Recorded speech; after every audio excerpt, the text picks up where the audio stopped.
est 20 heures. On va commencer. Bienvenue aux citoyens qui sont dans la salle. Merci de votre présence. Au niveau du conseil, l'ensemble des membres du conseil sont présents. Fait que je vais peut-être les inviter à se présenter. Monsieur Soucy. Je vous ai déjà présenté. Je m'excuse. Bonsoir, au Villa Soucy, je suis au siège numéro 1, district. Bonsoir, Sandra Bérubé, donc district numéro 2. Bonsoir, Joël Gagnon, district numéro 3, c'est la route du fleuve et la 132S à partir de Lanzocoq jusqu'à Sainte-Philémon. Bonsoir, Rodrigue Saint-Laurent, district numéro 5. Bonsoir, Victor Carrier, district numéro 4. Bonsoir, Marie Côté, district numéro 6. Et Monsieur Sheldon Côté, qui est notre directeur général. Donc, aujourd'hui, 5 février, séance ordinaire du Conseil. En ouverture, je voudrais peut-être spécifier et inviter la population. La municipalité organise une soirée de Saint-Valentin qui va se tenir à la patinoire dans le secteur Saint-Cloud-sur-Mer.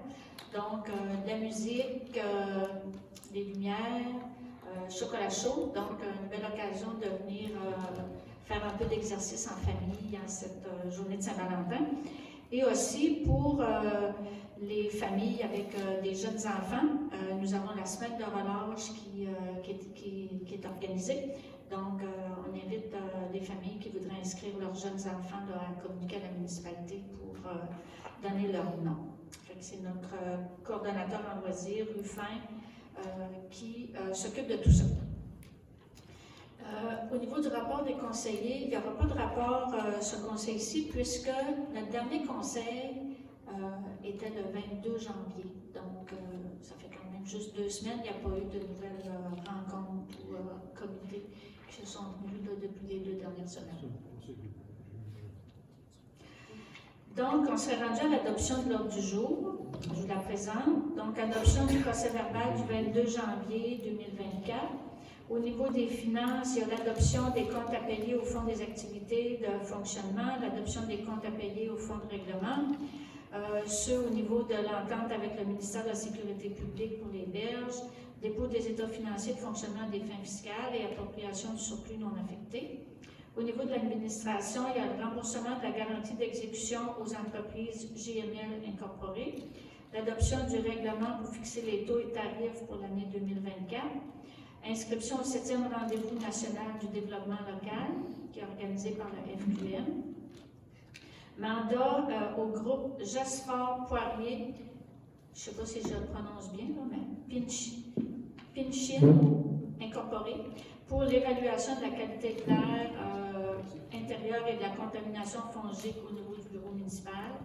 Défi Ose entreprendre, l'aide d'appui à Québec réunifié. Approbation de l'état des personnes endettées envers la municipalité pour les taxes municipales. Au niveau de l'urbanisme, il y a l'adoption du règlement pour modifier les limites territoriales de la municipalité là, au niveau du fleuve.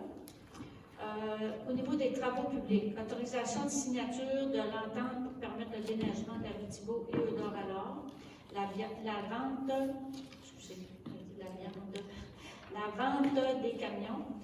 L'adoption de la politique pour renouvellement de la flotte de véhicules, formation d'un employé municipal, demande d'assistance financière au programme d'infrastructure municipale Primo pour la reconstruction du poste de dégrillage dans le secteur d'Useville. Au niveau de la sécurité publique, il y a l'adoption du règlement décrétant une dépense de 273 000 $ et un emprunt du même montant pour l'achat d'un camion citerne. Au niveau développement, il y a une lettre d'appui pour le projet de regroupement des offices d'habitation des territoires des MRC Matane, Matapédia, Haute-Gaspésie et Métis. Programme d'accès à la propriété des maisons qui sont non vendues aux enchères. Demande de prolongation de délai au ministère de la Sécurité publique. Modification du nom d'un comité nomination sur le comité Art et Culture. Nomination des... Ensuite, il y a la modification du nom du comité et la nomination des membres du comité. Et acceptation et autorisation de signature pour une promesse d'achat, correspondance, affaires nouvelles et période de questions et fermeture de la séance. Est-ce qu'il y a des questions ou des commentaires au niveau des membres du conseil sur l'ordre du jour? J'aurais besoin d'un proposeur, M. Carrier, et appuyé de M. Sénat. Pas de questions, pas de commentaires. J'appelle le vote. Les pour. C'est donc adopté à l'unanimité. Ensuite, au niveau du procès verbal, la dernière séance du conseil s'est tenue le 22 janvier dernier. Est-ce que j'ai un proposeur? Pour le procès verbal, Mme Côté, appuyée de M. Saint-Laurent. Est-ce que c'est des questions ou des commentaires? Non, mais c'est le 22 janvier, c'est une coquille. Est-ce qu'il y a des questions ou des commentaires sur le procès verbal du 22 janvier? C'est conforme à nos discussions. J'appelle le vote et pour. C'est donc adopté à l'unanimité. Au niveau des points finances, M. Soucy, qui est notre vérificateur attitré, vous avez fait la vérification au niveau de l'ensemble des comptes. Est-ce que vous avez des commentaires particuliers? Non. Donc, je vais tout de suite avec les propositions. Adoption des comptes à payer au fonds des activités de fonctionnement à des fins fiscales. Donc, la résolution est que les comptes qui sont présentés, qui portent les numéros 13 882 à 13 888 et 13 890 à 13 899 pour un montant total de 18 285,68 $. Les dépôts directs numéro 236 à 250 au montant total de 19 328,67 $. Et les prélèvements numéro 1164 à 1178 au montant total de 33 929,53 $ sont acceptés et autorisation est donnée de les payer. Les frais de déplacement sont au montant de 748,28 $ et la rémunération des employés, des élus et la cotisation au réel sont au montant de 49 228,72 $ et le tout est accepté. Monsieur Soucy, vous en faites le proposeur, appuyé de Mme Bérubé. Questions, commentaires? J'appelle le vote, les pour. C'est donc adopté à l'unanimité. Adoption des comptes à payer au fonds de règlement. La résolution est que les chèques numéros 761 et 762 au montant de 1109,51 sont acceptés, autorisation donnée de les payer. Monsieur Soucy, vous en faites toujours le proposeur, appuyé de Mme Côté. Questions, commentaires? J'appelle le vote, les pour. C'est donc adopté à l'unanimité. Ensuite, au niveau de l'adoption des comptes à payer relativement à l'entente avec le ministère de la Sécurité publique au volet berge, la proposition est que le chèque numéro 54 au montant de 7 136,74 $ est accepté et autorisation est donnée de le payer. Monsieur Soucy, vous êtes toujours proposeur, appuyé de M. Gagnon. Questions, commentaires? J'appelle le vote. Et pour. C'est donc adopté à l'unanimité. Dépôt des états financiers de fonctionnement à des fins fiscales. La résolution est d'accepter le dépôt de l'état des activités daté du 25 janvier 2024. Proposé toujours par M. Soucy, appuyé par M. Salon. Questions, commentaires? J'appelle le vote pour. Donc adopté à l'unanimité. Appropriation du surplus non affecté. La résolution est qu'une somme de 7 029 $ soit appropriée au surplus pour être transférée au fonds des activités d'investissement. M. Soucy, vous êtes toujours proposeur, appuyé de Mme Côté. Questions, commentaires? J'appelle le vote des pour. C'est adopté à l'unanimité. Au niveau de l'administration, remboursement de la garantie d'exécution aux entreprises JML. Ça avait été discuté lors du dernier conseil, c'est concernant le ramonage des cheminées, montant d'argent qui nous restait à payer à l'entreprise. Donc, la résolution est de procéder au remboursement la garantie d'exécution au montant de 3 043,50 $ pour le ramenage des cheminées. Proposé par M. Soucy, appuyé par Mme Bérubé. Questions, commentaires? J'appelle le vote des pour.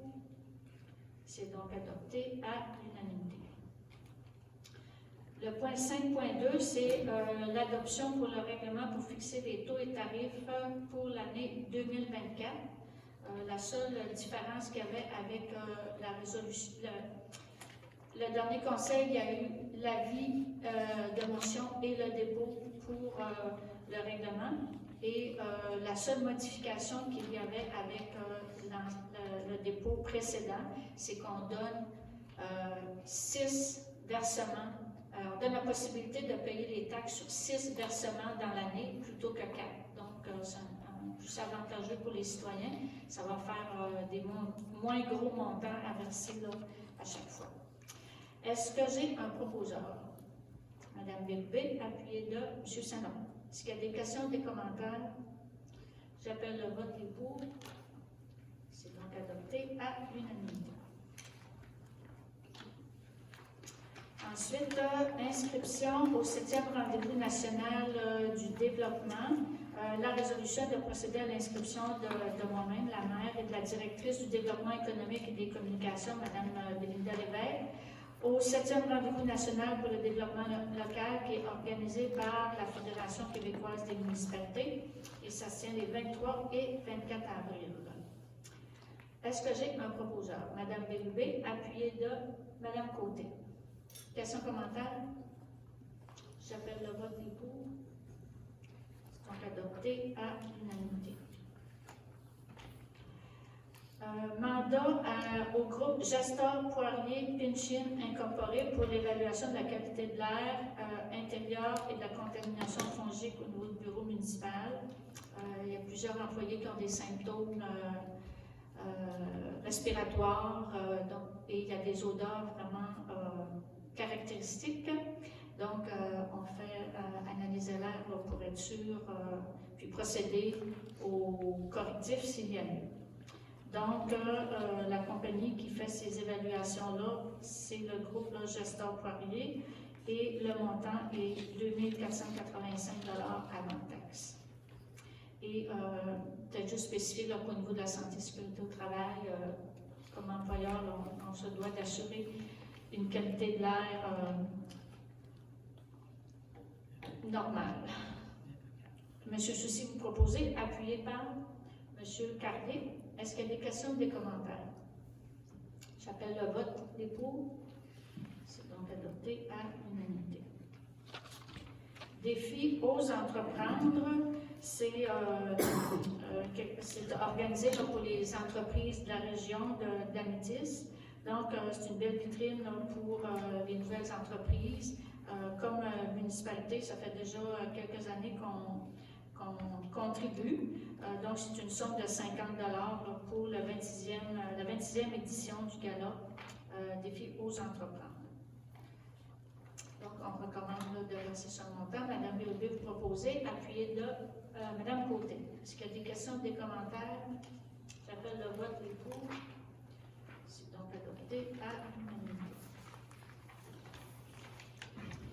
Ensuite, l'aide d'appui à Québec réunifié. Bon, c'est un organisme qui travaille à réunifier les familles quand il y a une personne qui est immigrée, donc pour appuyer là, au niveau du gouvernement l'immigration, de la réunification des familles. Donc, la résolution est d'autoriser la maire à signer la lettre d'appui de Québec réunifié afin de soutenir cette organisation qui rassemble plus de 1700 membres qui sont dévoués à la cause du regroupement familial et qui œuvrent à sensibiliser au sujet des défis et des impacts humains liés au délai de regroupement familial au Québec. On sait qu'il y a des familles que ça peut prendre 4-5 ans avant que le conjoint puisse venir rejoindre au Québec. Ça fait que c'est dans le but d'essayer d'accélérer ces délais-là. Est-ce que j'ai un proposeur? M. Carrier, appuyé de Mme Bérubé. Est-ce que j'ai des questions ou des commentaires? J'appelle le vote des pour. C'est donc adopté à l'unanimité. Appropriation de l'État des personnes endettées envers la municipalité de Sainte-Luce pour les taxes municipales. Donc, la résolution avec le dépôt de la liste qui fait état des personnes qui sont endettées envers la municipalité en date du 31 janvier 2024 est approuvée. Cette liste comprend les taxes dues qui sont au montant de 142 225,63 $, et des intérêts et pénalités de 4 813,84 $ pour un total de 147 039,47 $. Et tout ça, c'est en conformité avec l'article 10.22 du Code municipal. Donc, le Conseil ordonne au directeur général, greffier trésorier, et à la directrice générale adjointe, greffière trésorière adjointe, conformément à l'article 10.23 du Code municipal, de transmettre avant le 20 mars 2024 au bureau de la MRC de la Métis l'état des immeubles qui devront être vendus pour non-paiement de taxes municipales et scolaires concernant les années 2021, 2022 et 2023, ainsi que ceux qui ont des arriérages supérieurs à 1 000 $ lors de la vente pour défaut de paiement de taxes qui doit être tenu le 13 juin 2024. Le directeur général ou la directrice générale adjointe est autorisé à se porter aide judiciaire des immeubles se trouvant dans la municipalité de Sainte-Luce sur lesquels aucune offre n'est faite. Monsieur Soucy, vous proposez, appuyé par Mme Côté. Est-ce qu'il y a des questions ou des commentaires? Donc, j'appelle le vote des pour. C'est donc adopté à l'unanimité. Au niveau de l'urbanisme et environnement, adoption de règlement pour modifier les limites territoriales dans la municipalité de Sainte-Luce afin de les étendre dans l'eau du fleuve Saint-Laurent. C'est au dernier conseil, on avait voté l'avis de motion et le dépôt. Donc là, on est à l'adoption finale.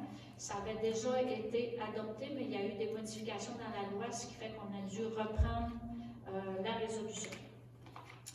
Donc, le règlement, dans le fond, ce qu'il vise, c'est à étendre la superficie de la municipalité jusqu'au milieu du fleuve. Puis tout ça, c'est en lien avec toute la recharge de plage qui actuellement ne nous appartient pas et pour laquelle on investit quand même des sommes importantes. Donc, c'est mieux qu'elle nous appartienne.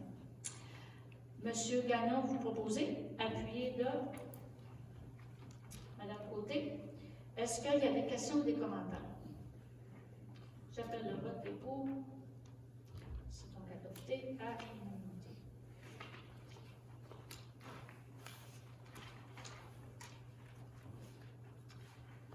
Au niveau des travaux publics, autorisation de signature de l'entente pour permettre le déneigement des rues Thibault et Eudore-Allard. On sait qu'on a un projet là, pour unifier ces deux rues-là, mais on est en attente d'une autorisation du ministère de l'Environnement. Donc, il faut renouveler notre entente avec le propriétaire là, pour le déplacement là, du matériel pour faire le déneigement. Donc, la résolution, c'est de renouveler l'entente avec M. Jasmin Bizier et Mme Martine Leblanc pour effectuer les virées sur leur partie de terrain. Proposé par M. Soucy, appuyé par Mme Birubé. Questions, commentaires? J'appelle le vote, les pour. C'est adopté à l'unanimité. Vente des camions. On sait qu'on a procédé à l'achat d'un nouveau camion de déneigement et d'un camion citerne. Si je ne me trompe pas, c'est ça, camion citerne, incendie. Donc, les anciens camions ont été mis en vente sur invitation et nous avons eu une offre, l'offre la plus avantageuse d'achat est à M. Yannick Huet. Donc, la proposition est de procéder à la vente du camion de pompier pour la somme de 4 000 $ et du camion 10 roues pour la somme de 9 100 $ à M. Yannick Huet, qui a donné l'offre la plus haute. Est-ce que j'ai un proposant? Madame Côté, appuyée de M. Saint-Laurent. Est-ce que j'ai des questions ou des commentaires? J'appelle le vote les pour. Les contre. C'est donc adopté à la majorité. donner nos commentaires là ou à notre période? D'habitude, c'est avant le vote. Avant? J'aimerais peut-être à la période de questions. Parfait. Adoption de la politique de renouvellement de la flotte de véhicules. Bon, c'est une politique qu'on veut adopter pour justement le renouvellement de la flotte de véhicules de la municipalité. Cette politique-là, ce qu'elle vise, c'est à optimiser la gestion de la flotte des véhicules de la municipalité en mettant en place des critères spécifiques pour le renouvellement qui visent à garantir la sécurité, l'efficacité opérationnelle et la réduction de l'impact environnemental. Les critères, c'est que chaque véhicule sera évalué selon un modèle de pointage qui prendra en compte le kilométrage, l'âge, les coûts d'entretien et la consommation du carburant. Tout véhicule qui aurait atteint le kilométrage ou le nombre d'heures de durée de vie utile, tel que décrit dans l'inventaire de la flotte de véhicules, sera soumis à une évaluation approfondie en vue d'un renouvellement. Au niveau des impacts environnementaux, le renouvellement de la flotte favorisera l'adoption de véhicules à faible émission, de motorisation hybride ou électrique et de technologies embarquées améliorant l'efficacité énergétique. Les véhicules qui ne répondent plus aux normes environnementales seront prioritaires pour un remplacement anticipé. Au niveau de la planification financière, il y a un budget annuel qui serait dédié au renouvellement de la flotte qui serait alloué, prenant en compte les coûts d'achat, les coûts d'entretien et les économies liées à l'efficacité énergétique des nouveaux véhicules. Tout renouvellement de véhicules devrait être approuvé par le Conseil après une analyse approfondie des recommandations du directeur des travaux publics. Et l'évaluation post-renouvellement inclura un suivi des économies réalisées, de l'efficacité énergétique et de la performance opérationnelle. Puis il y a une formation continue qui sera fournie aux conducteurs de nos véhicules pour maximiser l'utilisation des nouvelles fonctionnalités et encourager une conduite éco-responsable. Les campagnes de sensibilisation seront régulièrement menées aussi pour informer les employés des avantages environnementaux et du renouvellement de notre flotte. Et cette politique entrera en vigueur après l'adoption par le conseil municipal. Donc, nous avons fait l'inventaire de tous les véhicules que nous avons à la municipalité, que ce soit au niveau incendie ou au niveau des travaux publics. Et pour chacun de ces véhicules-là, on a l'année, le nombre de kilométrage, la fonction et l'année qui serait prévue pour le remplacement. C'est sûr qu'il y en a quelques-uns, comme au niveau des camions incendies, l'année de remplacement, là, ça va dépendre des tests de performance et non pas nécessairement de l'année du véhicule. Fait que chaque véhicule est analysé comme ça et nous, ça va nous permettre au niveau du conseil pour les plus petits véhicules, entre autres comme les camionnettes, le matériel qu'on a besoin là, pour les plus petits travaux, de faire des prévisions dans notre budget. On va être en mesure de faire des prévisions budgétaires en vue de faire ces changements-là et de ne pas arriver, par exemple, une année où on a 2 ou 3 pick-up à changer, par exemple. On peut plus le planifier dans le temps. C'est sûr que pour les gros camions, à ce moment-là, c'est plus des règlements d'emprunt parce que là, on est dans les alentours de 500 000 parfois plus au niveau des coûts des camions. Ça fait que là, ça sera plus par des règlements d'emprunt. Fait que ça serait ça, la politique de renouvellement de la flotte de véhicules. Est-ce que j'ai un proposeur? Madame Côté, appuyée de Madame Bérubé. Est-ce qu'il y a des questions ou des commentaires sur la politique de renouvellement de la flotte de véhicules? Donc, j'appellerai le vote des pour. C'est donc adopté à l'unanimité. Formation d'un employé municipal. La résolution est d'autoriser la formation d'un employé pour le secteur hygiène du milieu, donc au niveau de l'eau potable et des eaux usées. C'est une formation qui comporte quand même plusieurs heures de formation et c'est nécessaire. Là, on a un employé actuellement qui a ce poste-là, mais on a besoin de remplacement pour les vacances, les fins de semaine, etc. Donc, est-ce que j'ai un proposeur? Madame Bérubé, appuyée de M. Saint-Laurent. Est-ce qu'il y a des questions ou des commentaires? J'appelle le vote, les pour. Donc, adopté à l'unanimité. Ensuite, demande d'aide financière pour le programme d'infrastructure municipale qui s'appelle Primo 2023 pour la reconstruction du poste de dégrillage et relèvement du secteur Luceville.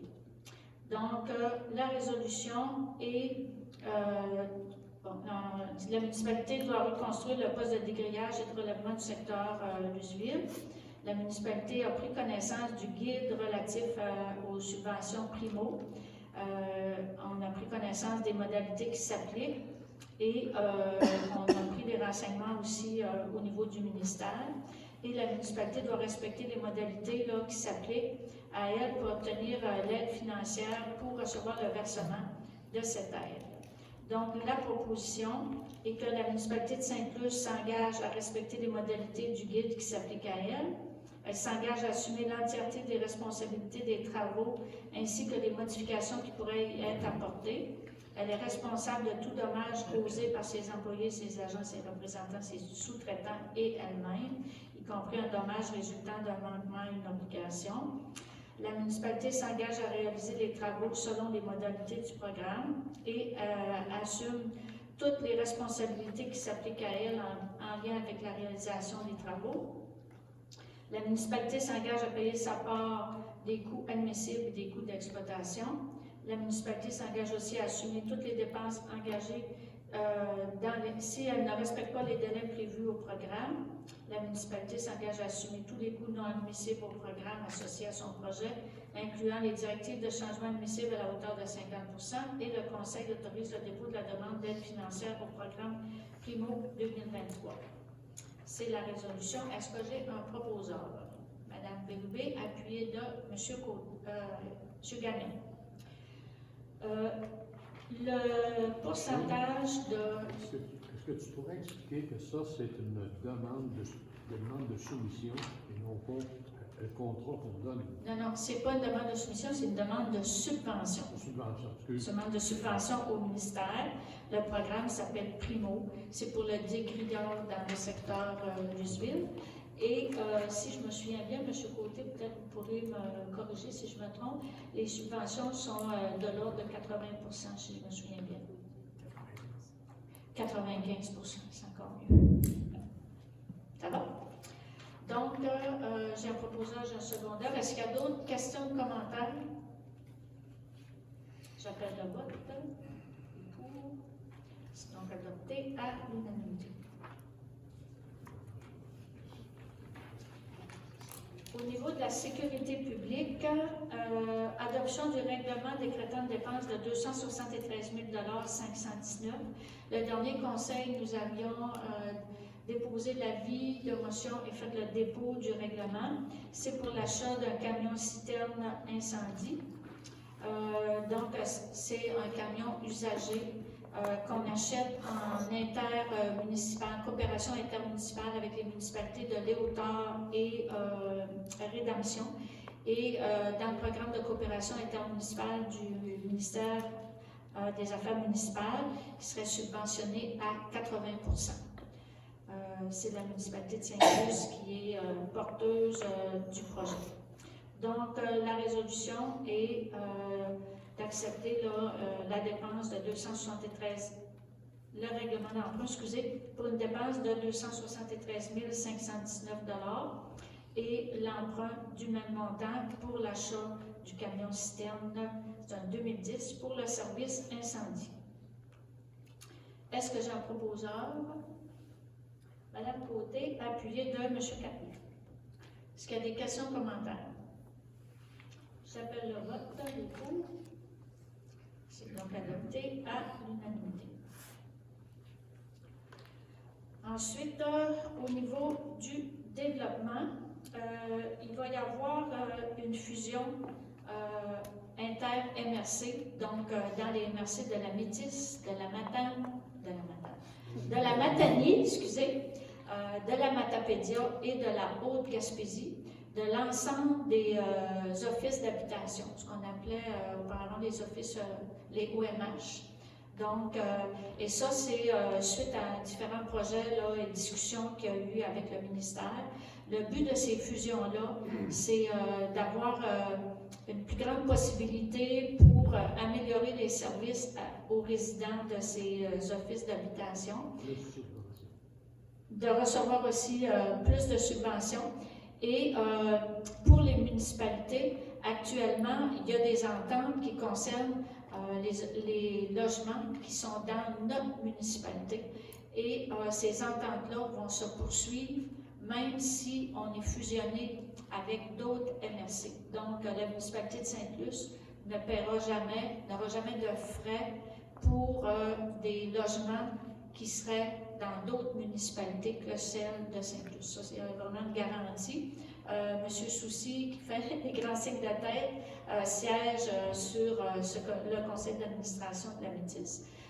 Puis il y a eu des rencontres là, avec les autres MRC, tout ça. Ça fait qu'il y a vraiment un plan d'affaires que nous appuyons parce que ça va amener du positif, dans le fond, là, pour notre municipalité. Comme M. Soucy disait, augmentation de subventions. Puis on pourrait même aussi avoir des nouveaux logements là, sociaux. Donc, la résolution est d'autoriser la maire à signer la lettre d'appui et le plan d'affaires pour le regroupement des offices d'habitation des territoires de la Matanie, la Matapédia, la Haute-Gaspésie et la Métis. Et cette nouvelle office d'habitation va s'appeler Fleuve et Vallée.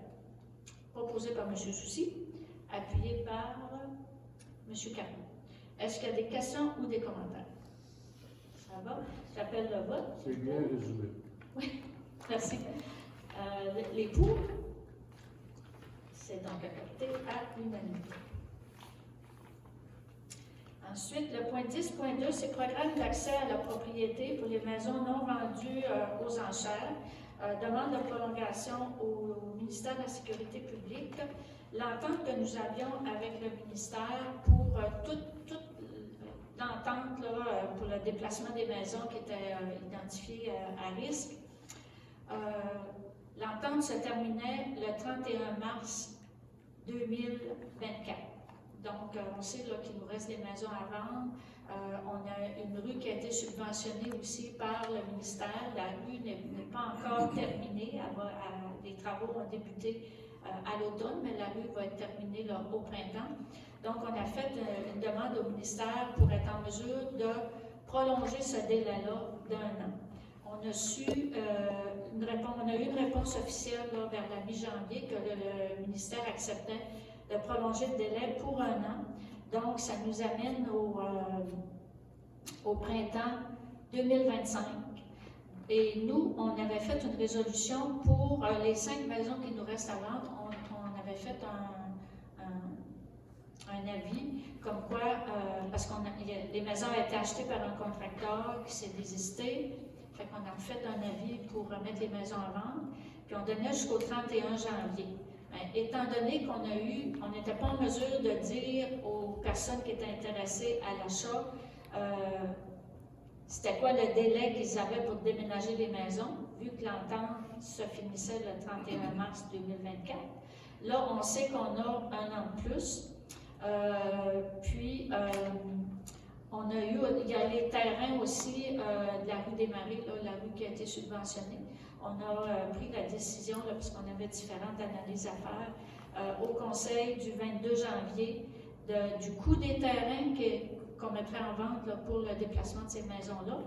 Donc, la proposition est de prolonger le délai au 29 février 2024 pour les personnes qui seraient intéressées à acheter ces maisons-là, à les déplacer, étant donné que là, on sait qu'on a plusieurs mois pour les déplacer, qu'on a des terrains pour les accueillir. Donc, on donnerait jusqu'au 29 janvier 2024.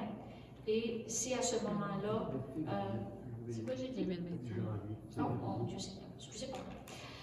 29 février 2024, dans la résolution, et au 29 janvier 2024, excusez, si au 29 février, il y a des maisons qui n'ont pas été vendues, à ce moment-là, on va se revoir en conseil pour prendre des décisions sur le plan B. Parce que le plan A, c'était de vendre des maisons pour qu'ils soient déménagés sur le territoire de Sainte-Luce. Puis si ça ne fonctionne pas, on va regarder d'autres dispositions. Mais là, la résolution, c'est de prolonger le délai pour le dépôt des offres d'achat au 29 février 2024. Monsieur Gagnon, est-ce que vous proposez? Ben oui. OK. Appuyé par Monsieur Saint-Laurent. Est-ce qu'il y a des questions ou des commentaires? J'appelle le vote des pour. C'est donc adopté à l'unanimité. Modification du nom d'un comité. Après notre arrivée au conseil municipal, il y a eu la création de différents comités qui impliquent les citoyens. Donc, on a le comité patrimoine, le comité des culturels, le comité sport et loisirs, comité sécurité routière, on a un comité subvention, un comité embellissement. Et on avait un comité qui s'appelait événements culture. Le fait, les événements, les loisirs, il y avait une certaine confusion. Donc, on a décidé, le comité, plutôt que de s'appeler événements culture, va s'appeler art et culture.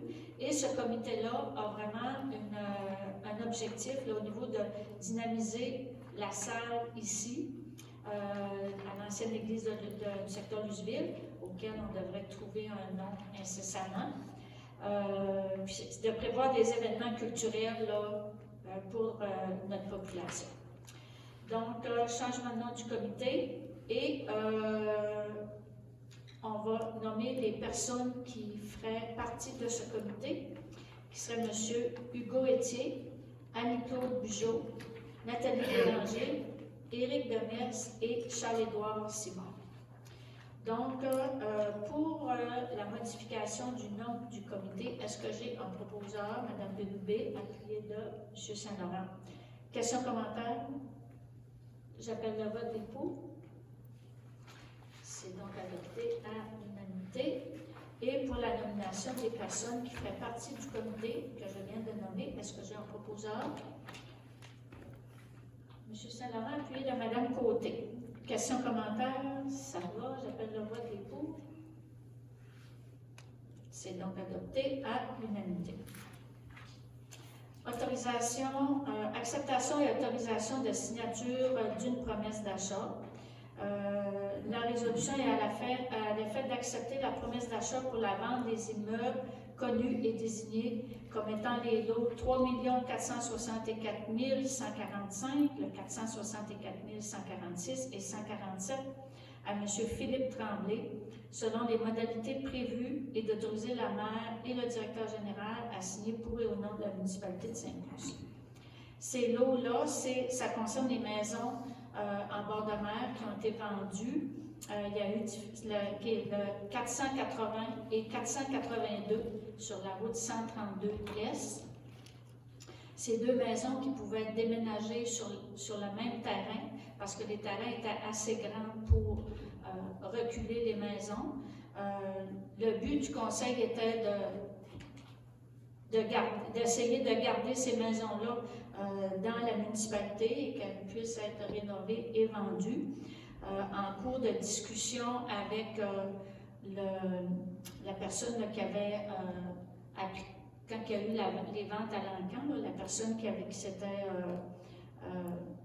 qualifiée là, qui avait mis le plus haut montant que M. Philippe Tremblay, il y a eu différents aspects qui n'avaient pas nécessairement été pris en compte là, dans les offres d'achat. Entre autres, le ministère de la Sécurité publique obligeait de faire une étude d'ingénieur, ça n'avait pas été prévu. Cette étude d'ingénieur-là a amené différentes problématiques au niveau des champs d'épuration et fours septiques. Donc, nous avons, dans le but d'en venir à une entente et d'éviter un procès pour lequel notre avocate nous a confirmé qu'on aurait des problématiques que nous avons accepté de régler, de faire la promesse d'achat et d'accepter de laisser à ce propriétaire, ce futur propriétaire, le terrain adjacent qui est situé à l'ouest de l'adresse 480 actuelle. Donc, la proposition, comme je le disais, est de nous autoriser à signer la promesse d'achat à M. Philippe Tremblay là, pour ces 3 lots-là, et particulièrement là, les maisons situées au 480 et 482 sur la 132S. Est-ce que j'ai un proposant? Mme Côté, appuyée de Mme Bérubé. Questions, commentaires? Oui. Monsieur Soucy? Moi, je vais voter contre cette proposition-là parce qu'on a tout le temps dit aux gens que les terrains qui deviendraient disponibles, on en disposerait après que toutes les maisons seraient vendues. Alors ça a été publié à maintes reprises dans notre communauté. Alors c'est pour la raison pourquoi moi je vais voter contre. Je vais voter contre moi aussi pour les mêmes raisons que Villa vient de mentionner. Est-ce qu'il y a d'autres personnes qui souhaitent s'exprimer? Je vais appeler le vote. Les pour, les contre. Fait que c'est 3 pour, 3 contre. Donc, je vais utiliser mon droit de veto et je vais voter pour la signature de la promesse d'achat. Donc, la résolution est adoptée à majorité. Au niveau correspondance, nous n'avions pas de correspondance particulière, pas de point non plus à affaires nouvelles, et nous en sommes à la période de questions. Donc, j'inviterai les personnes de la salle qui ont des questions à poser à vous présenter au micro, à vous nommer, et telle que la nouvelle politique que nous avons adoptée en conseil, c'est uniquement des questions qui sont admises, et si vous voulez discuter de points particuliers avec le conseil, après la période de questions, on ferme la séance et les membres du conseil sont disponibles, on va rester ici. Ça fait que vous pouvez venir nous voir puis nous parler des dossiers que vous voulez.